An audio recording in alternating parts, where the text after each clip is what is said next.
Hello friends, आज 31 जुलाई है और आज फेदू का बर्थडे है। नॉवल एक्सप्लेनेशन में भी हम उसके 22nd बर्थडे के दिन में ही है। नॉवल में ये बर्थडे सिर्फ इसलिए खास नहीं है क्योंकि वो अब शादी की उम्र का हो गया है।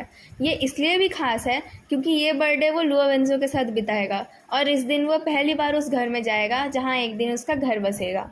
वीडियो अच्छी लगे तो लाइक और कमेंट करना मत भूलना और चैनल को सब्सक्राइब नहीं किया है तो सब्सक्राइब भी कर लेना। तो चलिए शुरू करते हैं मोदू नॉवल एक्सप्लेनेशन का पार्ट 23। चेंगवांग रोड से निकलते टाइम एक नए ड्राइवर ने रोड साइन पढ़ने में गलती कर दी और गलत साइड से आ गया।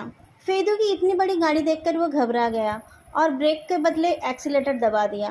फेदू की गाड़ी की सेफ्टी फीचर्स ज़्यादा अच्छी थी, इसलिए उसको ज़्यादा चोट नहीं लगी। उसके बाएं हाथ की पोजीशन गलत थी।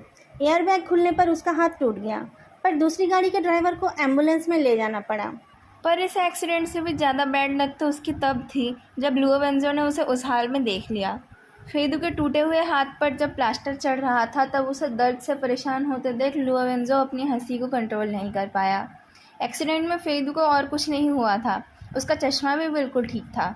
लुआ वेंजो को इतना मज़ा आया कि वो पूरे दिन का स्ट्रेस भूल गया। डॉक्टर ने कहा, ऐसे नहीं चलेगा बेटा। ये जो तुम लोग रात भर जागकर कंप्यूटर में गेम खेलते हो, एक्सरसाइज नहीं करते हो, दिन भर कंप्यूटर के सामने बैठे रहते हो, इससे तुम्हारी हेल्थ कैसे ठीक रहेगी। ऐसा मत सोचो कि तुम्हारी उम्र कम है तो तुम्हें कुछ नहीं होगा। 20-30 साल की उम्र में ही तुम्हें ऑस्टियोपोरोसिस हो जाएगी।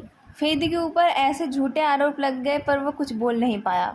लुआ वेंजो ने जवाब दिया, डॉक्टर, इस तरीके के लफंगे कंप्यूटर पर नहीं खेलते हैं, ये रोज़ रात को मौज मस्ती करते हैं। आप इसका चेहरा देखिए, कितना लाइफलेस है। बूढ़े डॉक्टर ने फेदू के वैम्पायर जैसे चेहरे को अच्छे से देखा और लुआ वेंजो की बात को मान लिया।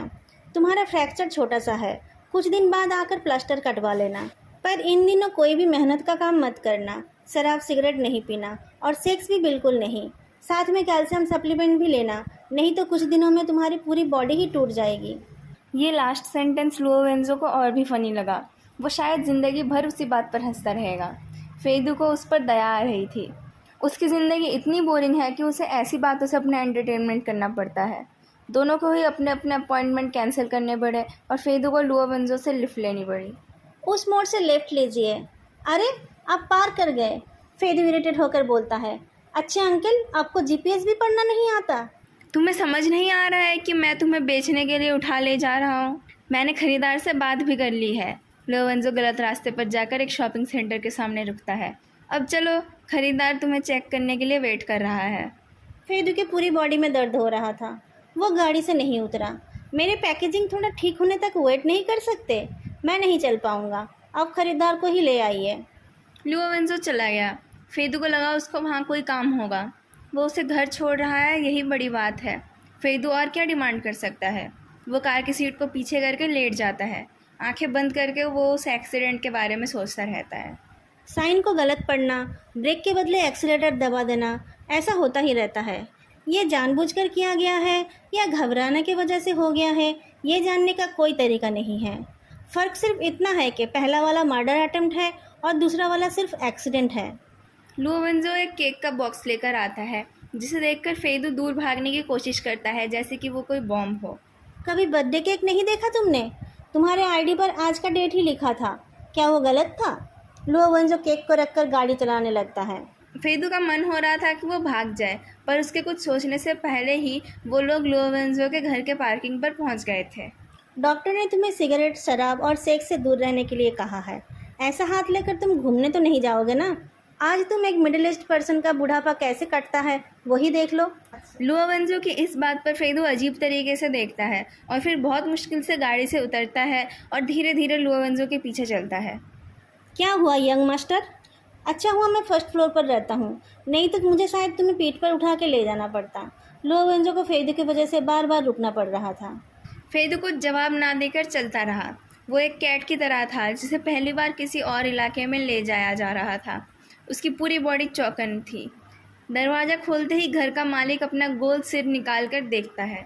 अंदर जाओ लुआ युगियो, रास्ता मत रोको, लुआ वेंजो ने कहा। बड़ा बॉक्स देखकर लुआ युगो को लगा कि वो उसके लिए कोई गिफ्ट है। वो गर्दन लंबी करके पंजा मारता है, पर लुआ वेंजो उसे पलट कर मारता है। पीछे गिरकर वो रोने लगता है। तभी उसे लुआ वेंजो के पीछे एक अनजान आदमी दिखाई देता है।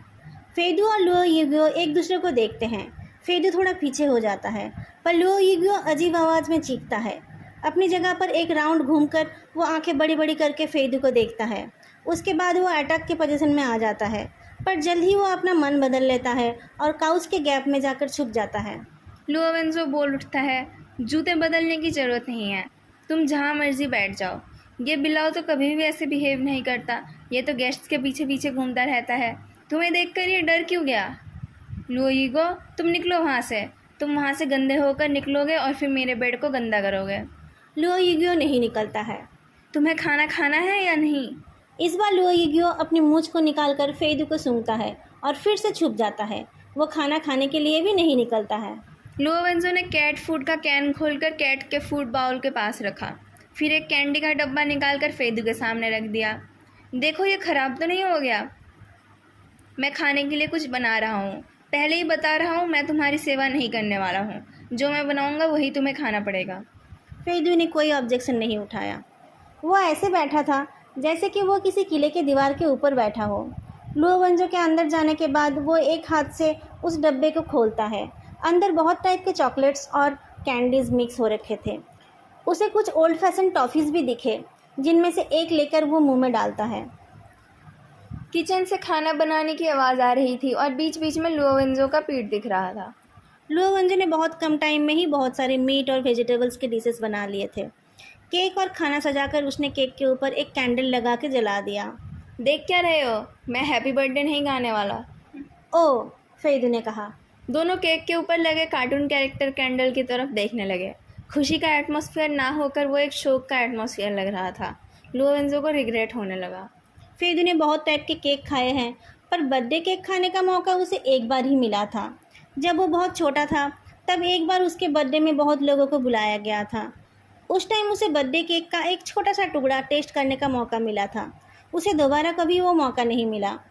इस बर्थडे केक को खाकर उसे लगा कि बर्थडे केक का टेस्ट बाकी सबसे अलग होता है। लुओ वेंजो बहुत अच्छा खाना बनाता है, पर डॉक्टर के इंस्ट्रक्शन फॉलो करते हुए बर्थडे सेलिब्रेशन में वाइन के बदले हाई कैल्शियम ब्रेकफास्ट मिल्क था। कुछ लोगों को अपने काम के लिए हमेशा स्पीच देते रहना पड़ता है। उनकी वो आदत घर में भी बरकरार रहती है। जब लुओ वेंजो छोटा था तब उसे बहुत गुस्सा आता था जब उसके पापा खाना खाने से पहले लेक्चर दिया करते थे। पर 20 साल तक वो लेक्चर सुनते सुनते उसे भी उस चीज़ की आदत हो गई थी। ऐसे तो वो अकेले ही रहता है, पर फेदू को पाकर उसको भी उस चीज़ का दौरा पड़ गया और वो लेक्चर देने लग गया। पर फेदू को इस चीज़ का एक्सपीरियंस नहीं था। उसे बहुत अच्छा लग रहा था, पर उसने अपनी आदत के चलते लुओ वेंजो को इंटरप्ट कर दिया।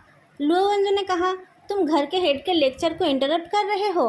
अगर वो मेरे पेरेंट्स का घर होता तो तुम्हारे जैसे शैतान लड़के को दरवाजे पर बैठकर सेल्फ रिफ्लेक्शन लिखना पड़ता। ये सुनकर फेदू की मुंह की हंसी गायब हो गई। उसने कहा, हमारे घर में सिर्फ गेस्ट्स के आने से खाना खाते टाइम बातें की जाती थी, नहीं तो पापा कभी टेबल पर नहीं आते थे। मम्मी इमोशनली अनस्टेबल थी, खाना खाते हुए कभी वो रो पड़ती थी, कभी गुस्सा हो जाती थी और कभी अपसेट बैठी रहती थी। शांति से खाना खा पाना लॉटरी जीतने जैसा था। लुओ वेंजो सोचने लगा। फिर उसने कहा, यह तो बहुत बुरा था। मुझे नहीं पता ये ज़्यादा बुरा था या सेल्फ रिफ्लेक्शन लिखना। सोचो, तुम दरवाजे पर स्क्वाटिंग पोजीशन में बैठकर लिख रहे हो। गर्मी के दिन सिर्फ ग्रिल का डोर ही बंद होता था। आते जाते लोग बाहर से ही सब देख पाते थे। वो पूछते थे, अब तुमने क्या कर दिया है बेटा? ये कितनी शर्म की बात होती थी। फेदू अपनी हंसी रोक नहीं पाया। लुओ वेंजो भी कुछ बोलने जा रहा था, पर उसके फ़ोन में ऑफिस के लैंडलाइन से कॉल आ गया। उसको कुछ अजीब अंदेशा होने लगा। ताओरान ने फ़ोन पर बताया कि चेन नहीं मिल रही है। फेदू को भी वो सुनाई दिया। लुओ वेंजो ने कहा, कहाँ से गायब हुई है वो? डरो मत, ये कुछ अलग भी हो सकता है। वो ड्राइंग क्लास के लिए चिल्ड्रंस पैलेस गई थी। चैंगनिंग ने उसे छोड़ा था। उसके पापा ऑफिस से आते टाइम उसे लेने वाले थे। 4:30 बजे उसकी क्लास ख़त्म हुई। उसके पापा ने जब उसे फ़ोन किया था वो तब भी क्लास में ही थी। 5 बजे के बाद जब वो उसे लेने गए तब वो वहाँ नहीं थी। दोस्तों, अगर आपको ये वीडियो अच्छी लग रही है तो तुरंत जाके लाइक, कमेंट और चैनल को सब्सक्राइब जरूर करें। असंभव, चिल्ड्रंस पैलेस के एडमिनिस्ट्रेटर ने कहा। आधी रात हो गई थी। उनको नींद से जगाया गया था। रोज़ कितने बच्चे आते हैं यहाँ पर? हमारी सिक्योरिटी बहुत मजबूत है। पेरेंट्स भी बिना साइन करे अंदर नहीं आ सकते। 360 डिग्री CCTV कवरेज है। कोई ब्लाइंड स्पॉट नहीं। आप कह रहे हो ह्यूमन ट्रैफिकर्स इन्वॉल्व है? ये कोई मजाक है क्या? अगर कोई बच्चा खुद से ना जाए तो कोई उसे नहीं ले जा सकता है। जांग यूचेन के फ़ोन में लगे ट्रैकिंग सॉफ्टवेयर को यूज़ करके उसे रिमोटली ऑन किया गया तो उसका लोकेशन वाइट पीच लेन का दिखाया। वो जगह चिल्ड्रंस पैलेस से 3 स्टॉप दूर है और वो एक होलसेल मार्केट है। वहाँ रात भर काम चलता है और वो जगह जेब कतरों और छीनताईबाजों से भरा हुआ है। ताओरान इस इन्फॉर्मेशन को समझने की कोशिश करने लगा। वो जगह बच्चों के मज़ा करने के लिए नहीं है और किडनैपर के लिए भी वो जगह रिस्की है। ताओरान कुछ लोगों को लेकर उस जगह के लिए निकल पड़ा। हवा की स्पीड में वो लोग वाइट पीच लेन पहुंच गए। रेनी सीज़न ख़त्म होकर ऑटम आने ही वाला था। उस होलसेल मार्केट में इतनी भीड़ है कि चलना मुश्किल होने लगा। ताओरान ने टेक्नीशियन से कहा, क्या आप रेंज को थोड़ा छोटा कर सकते हैं?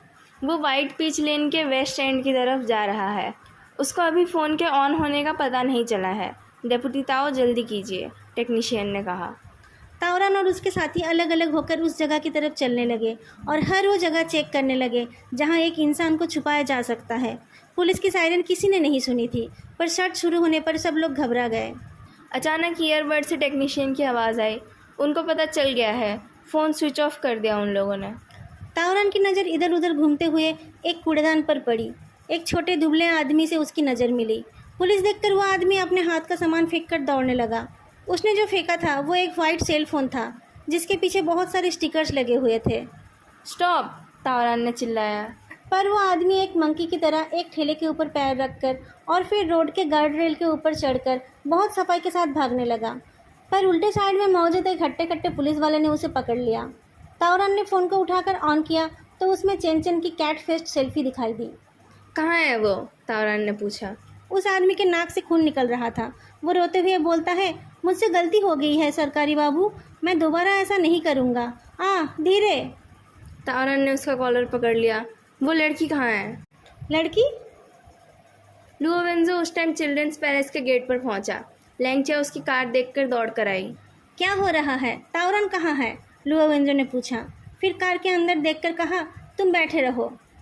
पर फेदू अपने टूटे हुए हाथ को पकड़कर निकल आया। प्रेसिडेंट फेई, ये क्या हुआ? लैंगचाओ ने पूछा। छोटा सा एक्सीडेंट, फेदू ने जवाब दिया। क्या खबर है? लैंगचाओ के जवाब देने से पहले ही ताओरान और कुछ पुलिसमैन आ गए। उनके चेहरे उतरे हुए थे। ताओरान ने कहा, चेन का फ़ोन चोरी हो गया था। अभी अभी जेल से निकले हुए एक पुराने चोर के पास उसका फ़ोन मिला। उसने कहा कि एक लड़की अपने फ़ोन को रास्ते के साइड रखकर शूलेस बांध रही थी और फ़ोन को वहीं छोड़कर चली गई। उसने वो फ़ोन उठा लिया। कहाँ से? किस टाइम? लुओ वेंजो ने पूछा। चिल्ड्रंस पैलेस के पास से ही। ताओरान के माथे पर गहरी सिकंज थी और वह अपने बालों में हाथ फहराने लगा। उसने आज 7-8 फ़ोन चुराए हैं। वो ठीक टाइम और लोकेशन नहीं बता पाया। भैया, फेदू पूछ उठा, आप इतने डरे हुए क्यों हैं? मैंने चैंगनिन से पूछा। चेन ने आज एक फ्लोरल पैटर्न ड्रेस पहनी थी, ताओरान ने किसी तरह कहा। अगर ये वही है, 5 दिन के अंदर 2 किडनैपिंग, इसका मतलब चूतोंग की चेन को खोए हुए 7 घंटे हो गए हैं। उसके साथ भी। शांत हो जाइए। फेदू ने ताओरान के पीठ पर हाथ रखा। मैं क्या शांत हो जाऊं? ताओरान बिटरली हंसता है। मैं बच्चे का पेरेंट नहीं हूँ। मैंने उनको अभी ये बात बताई नहीं है। तुमने जिस आदमी को देखा था वो एक बूढ़ा आदमी था, तुम श्योर हो? नहीं, वो बहुत दूर था। चेन बहुत सेंसिटिव है। पिछली बार जब मैंने उसे सावधान रहने के लिए कहा था तब वो डर गई थी। इतनी जल्दी वो इस बात को भूल नहीं सकती।